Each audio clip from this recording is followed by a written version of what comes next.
cheap Amazon part. It barely has the shape for OBS Chevy. It's good enough for the girls I run with. Scuffed it down with red Scotch-Brite. Need to clean it up, get all the dust and the finger oils and stuff off, because I would like the paint to actually stick.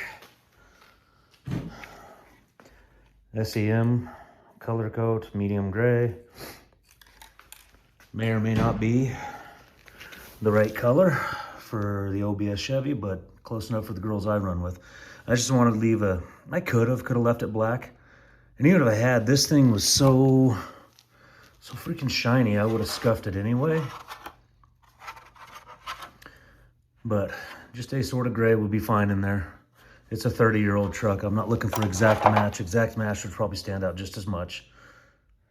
I always find it kind of entertaining how many people complain about using Windex instead of, I don't know, some of the other chemicals I have over there like acetone and others. Windex works just fine. And honestly, it's going to be less harmful to plastics, not going to have any chemical reaction. Since I don't know how or where this thing was made, Windex is probably what I want to use just for chemical reactions. So yeah, I've used it. I Windexed that down before I painted it. Never mind the replacement doors. 5-6 years ago now? There's no problems other than where the kids are banging the other car door into it. And there's no problems on that. I did the whole freaking truck on Windex and then hit it with Rust-Oleum cans. I don't do Rust-Oleum paint jobs anymore, but I still spray paint some things. Funny enough, these Nitro, whatever they are, I can operate my iPhone with them. Wouldn't have thought I could have, but yeah, touchscreen and everything works like it should. Odd little discovery. I'm probably shaking the phone a lot here. All right, here we go. And the little button head things, scuff them, clean them, so make everything match neatly.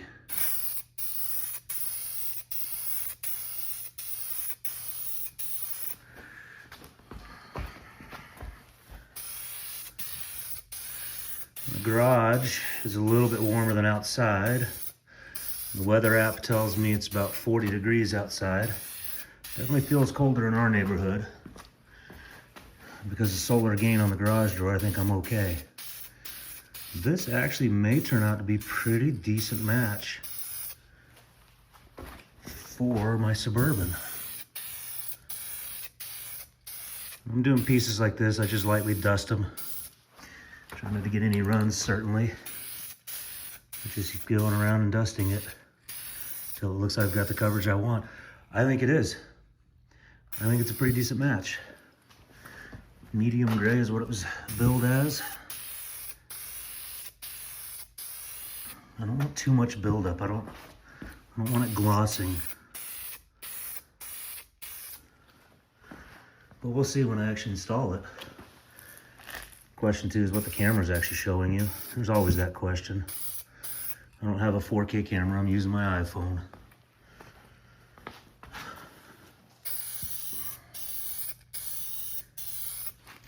Those buttons are gray, that's gray. I think it'll be a close enough match. Let it dry for a second.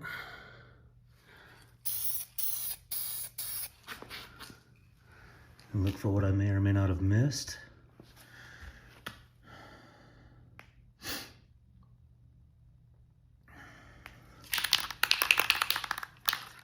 I think we'll be all right. One last dusting and then I'm gonna call it good and let it dry. And since it's colder out here, probably not trying the install for a while. Why would I say it's a decent match? I've got door panels that, the ones I've got in there are falling apart, so I pulled these off of pick and pull months and months ago. So yeah, same gray that my truck has. That's a pretty freaking good match. Maybe a shade or two off. Don't know that that really shows up here, but I think it's it. I think this medium gray is what was meant to be for OBS Chevys. Yeah, I'll just leave it sitting up here. Probably do it on Monday. Today's Saturday. Probably do the install on Monday. This garage is probably 50 degrees. And again, because that faces south, the sunshine hits it pretty well. I've never finished the insulation on it. And in this case, it actually helps. But let it sit for, basically a day and a half, 2 days before I get to it again, and then I'll install the 2 gauges on it. But yeah, turned out pretty well. A little bit of funniness in the blow molding there. The rest of it should be just fine. And the little buttons should be all right. These aren't hard to install at all. The gauges take more work than doing the actual pods. We'll get to that. Okay, here's what's residing in the truck right now, just trans temp sensor. Did that a couple videos back. A while ago now, actually, because videos back, I'm not doing videos as often as I used to. And since it was just a single pod next to this black dash mat, I left it black. This one I'm putting in now, to give me a boost reference gauge, is gonna be bigger, so that's why I spent the time to color match it. So basically all I gotta do is pull this A-panel piece out, the A-pillar piece, and then go after it. The only thing, because I have power and ground here, and the boost is a boost reference gauge, so it goes to the boost. And under there you can basically just see the Pro Charger in there. So I should be able to piggyback off the lights and power, excuse me, the lights and ground off of this one, and just hook it up and just run that boost tube all the way through. I was thinking about this one having a tube going through, but that is not boost, that is vacuum. As I look it down, as I was thinking I could just tee into that one, but it's not, it's vacuum. So this little controller for the meth injection system, it simply runs off a vacuum, has its own power and stuff like that going through, and it's set to whatever they set it up when I had Turbo Lab originally do the install. It's a meth injection, blow off valve, all that crap. But I never have any idea what the boost is. On the dyno, it was running just under 9 pounds, which is probably a pretty conservative way to do it. But yeah, one of the things I noticed too is the other day when I was doing the actual paint work, I don't get enough time to do everything in one shot, but I realized I was doing a lot of that instead of keeping it on there. But that's a product of having to spray paint in one hand and hold the phone in the other. So it is what it is. I don't have a full production crew. I'm just a dude in his garage doing the best he can. So up here it tucks under there. In here it's just held on by clips that go into those slots there. And then the whole thing, be careful at this part. 30-year-old plastic, it still does have flexibility, though I have cracked it right there. So far the super glue is held, which is awesome. And boom, she comes out. And you can see all the stuff here. Wiring here goes up to the marker lights on the roof. It's funny, yellow and brown. I use trailer wiring, a run of that I had on hand. All right. I don't remember, I think I just did that for rattle protection. I didn't take because it just gives a little bit of sponginess.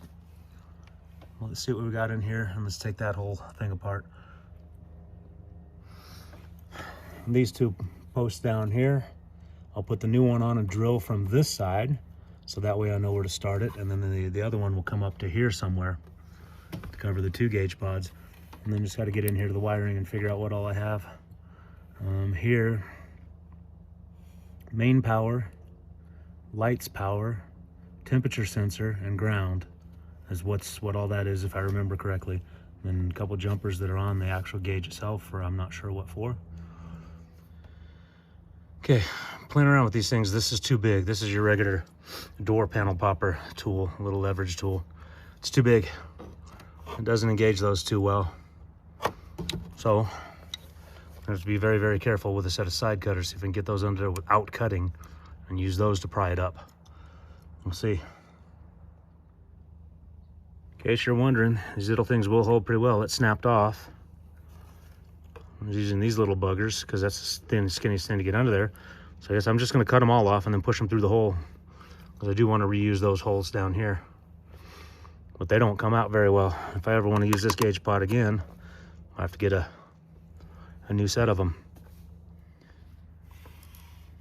Once you've cut the heads off, and just pull them through. Before you tear things like this apart, who knows where the instructions for this little pod is, take a good picture of what you've got in there and where things are connected at, because I am going to interrupt some of these things. Pretty sure yellow is what I used for the lights. Blue is the sensor, wires the power to the sensor, and then black is just simply ground. But yeah, I didn't leave myself a whole lot of room in here. I can't pull it out anymore. Was it the electricians always want 6 inches of play so they can get stuff done? I didn't leave myself that. Okay, now I remember why. 'Cause that's just a friction fit in there. You pull it in and out of that. And then everything back on the back side is done with those little nuts. Could have done them with prongs, but I didn't. I did them with nuts. Because I was looking at why is there all these extra tabs here. And I could have used those. I just used the nuts instead. The tabs would have worked too, I guess. So the boost gauge comes with the original mood lighting, little gel caps that go over the bulb. If you want to actually change the color. Bulb's not installed. It's just going to go in there. Like I said, this one doesn't need any power, just need power to the light, and I can scavenge that off of those. Matter of fact, man,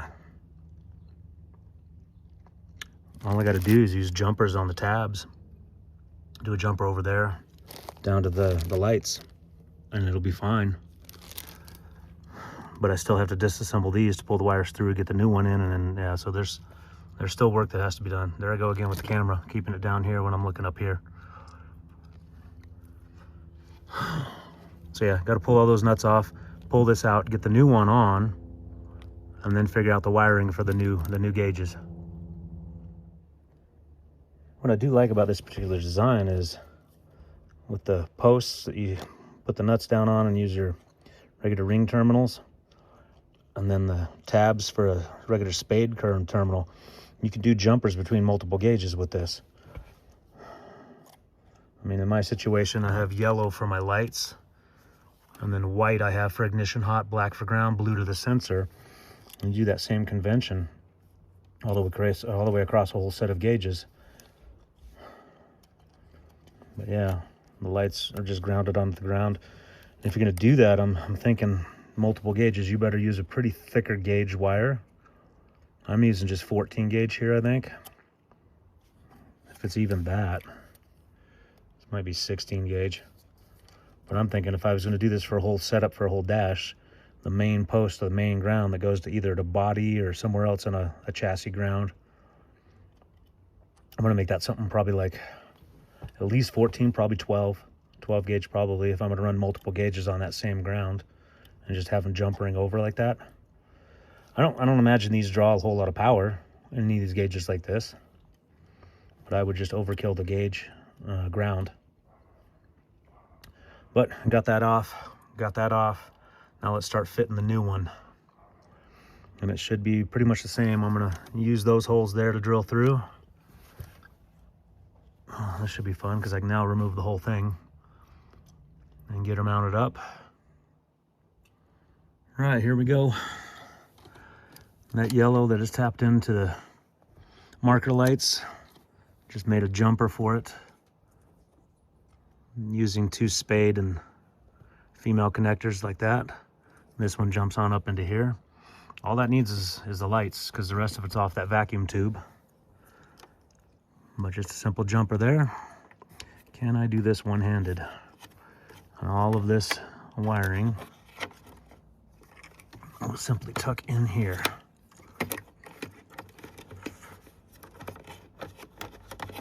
Make a little rat's nest back there behind this.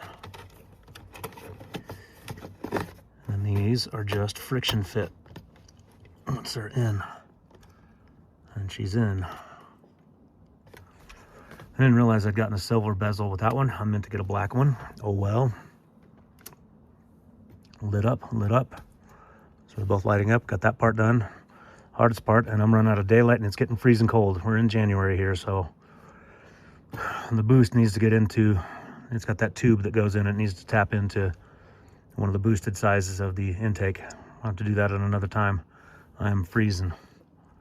But yeah, this is in. Some other day I'll probably post a short of it actually working and show me what kind of boost. I expect it to be somewhere in here, between 8 and 9. Somewhere around there when it's like fully gunned on, but I bet it's around 6 to 8 pounds of boost is what it probably runs at normally. I am curious to find out, because that does make me think about putting a different pulley on there and get me more into that range. Otherwise, this all snapped in back the way it should. Everything's in. This gray actually dried out to more of the gray this center console is, so like a 0304 style Suburban gray. So it's not the OBS gray. I don't think that'll bother me, but it's just a shade off. But I like having it gray anyway. This black would have stuck out too much for me. I mean, that's too much black. The little tiny pod down there was fine, but if it's a double pod, or even you can get the triples, would have another gauge right there. I don't know that I have a use for another gauge. But yeah, there's how to get that done, how to wire these kind of together. The fact that this one came with lots of spades on the back side, it was awesome, because I do the main wires on those lugs and then spade the rest over to here. Just means the ground spaded in, and you saw the jumper I did there. All right, like I said, that's as far as I'm going today. Sometime other I'll probably do a short and show you exactly how much this boosts once I get it in, because honestly it is just going down under there and find the boost side and tapping into that with the hardware they give in the kit.